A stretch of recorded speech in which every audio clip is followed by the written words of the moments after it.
One of the stories that's coming out, and we talked about this on Friday with Chris Hayes, is that it's quite clear that part of the reason why this whole thing is being botched, the response, is because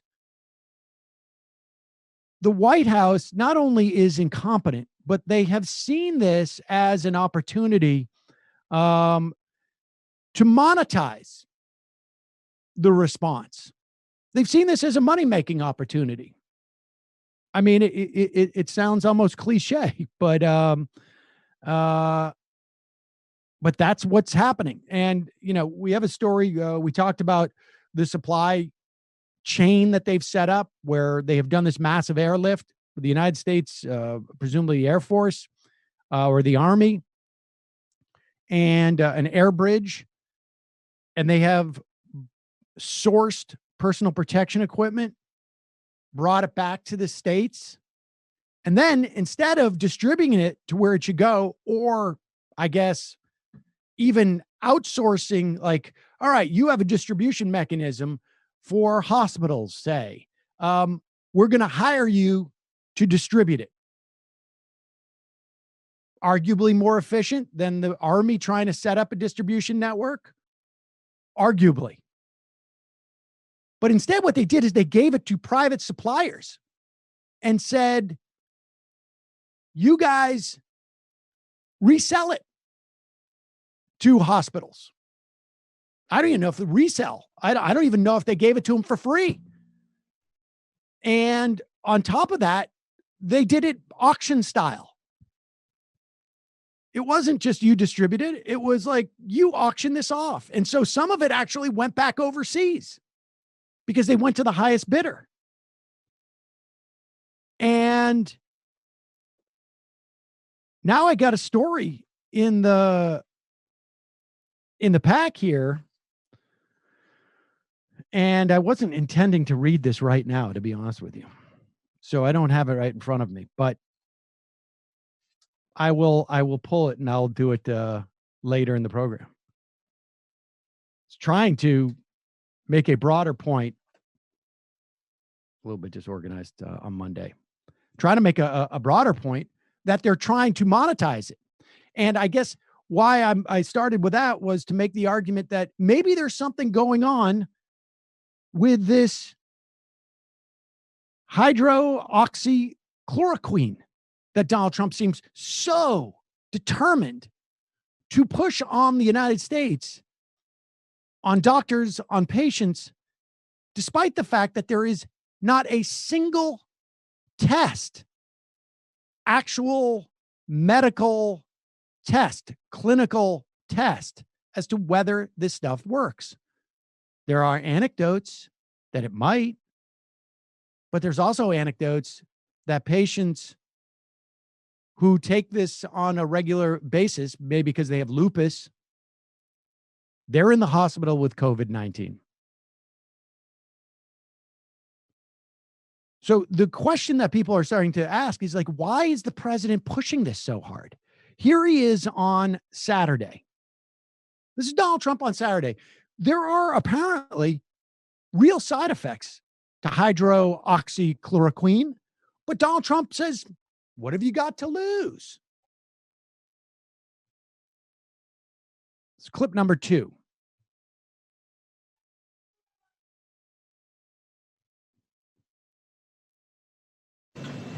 Because you know the answer to that question. If you do have the ventilator, you know the answer to that question. And I hate giving the answer. So I don't want to get him there. I don't want to get him there. There's a possibility. And I say it. What do you have to lose? I'll say it again. What do you have to lose? Take it. I really think they should take it. But it's their choice. And it's their doctor's choice or the doctors in the hospital. But hydroxychloroquine, try it if you'd like. The other thing, if you have a heart condition, I understand, probably you stay away from the Z-Pak. But that's an antibiotic. It can clean out the lungs. The lungs are a point of attack. for this horrible virus. But when you have a ventilator, don't ask the answer because I hate it. If you have it and it's working beautifully, I don't like the answer because it's not a very high percentage.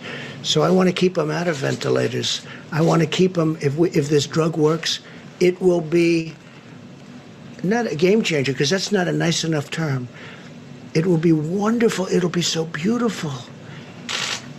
It'll be a gift from heaven if it works. Because when people go into those ventilators, you know the answers, I know the answers, and I'm glad you don't write about it. Mike, please.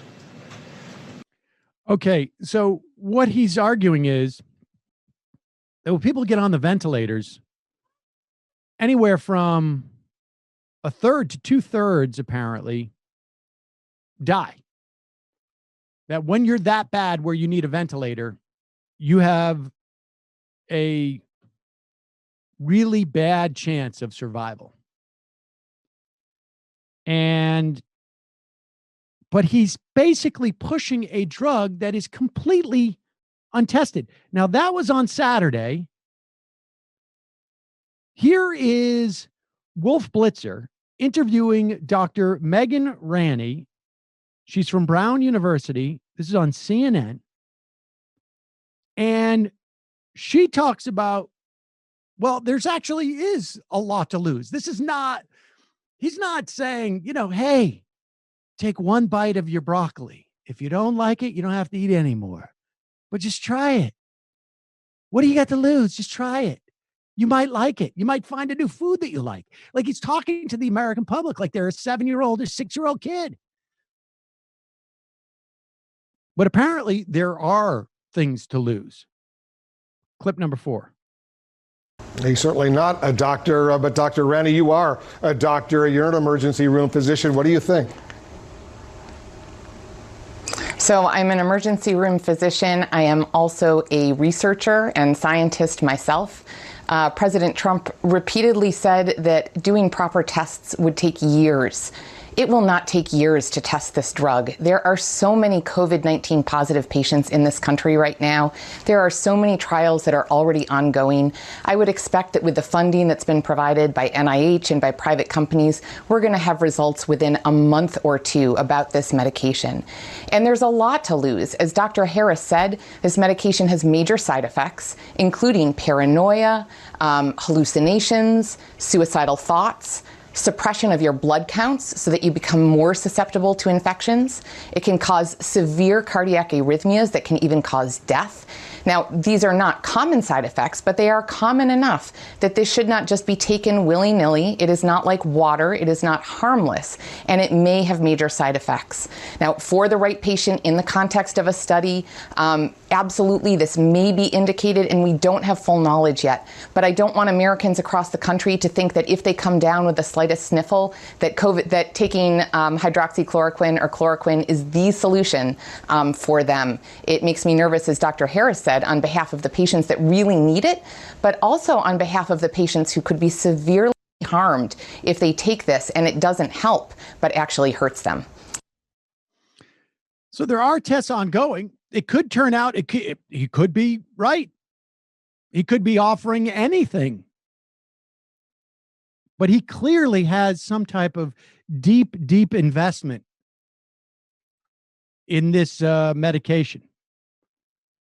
Axios reports that there was a big fight on the coronavirus task force on Saturday following, I would imagine, or maybe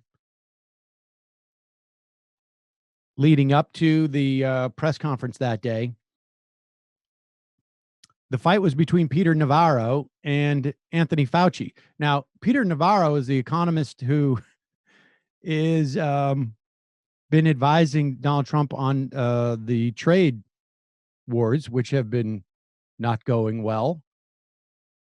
So I'm not sure I would take his advice on the economy, but apparently he considers himself a social scientist and has a folder full of anecdotes that it works. And he got into a fight with Fauci about it because Fauci was basically saying there's no tests, there's no peer-reviewed results, there's no clinical studies that you can cite because they don't exist. They're ongoing, but they have not come back with any results. And apparently, Fauci just said, like, all you have is anecdotes. And Navarro said, I have them in a folder. They're science. And then he accused Fauci of objecting to the travel restrictions on China. And apparently Fauci had no idea what he was talking about because Fauci supported them. Here, this sort of, I guess, 3-act play ends on Sunday when one of the reporters in the press pool wants to ask Fauci, what's your opinion about this hydroxychloroquine, as Donald Trump calls it? And Donald Trump does not want Fauci to respond. Also weigh in on this issue of hydroxychloroquine. What do you think about this, and what is the medical evidence? That question? Yeah, well, maybe 15 doctor. 15 times. You don't have to ask. He's your medical expert, correct? He's answered that question 15 times. Dr. Fauci, why are you not?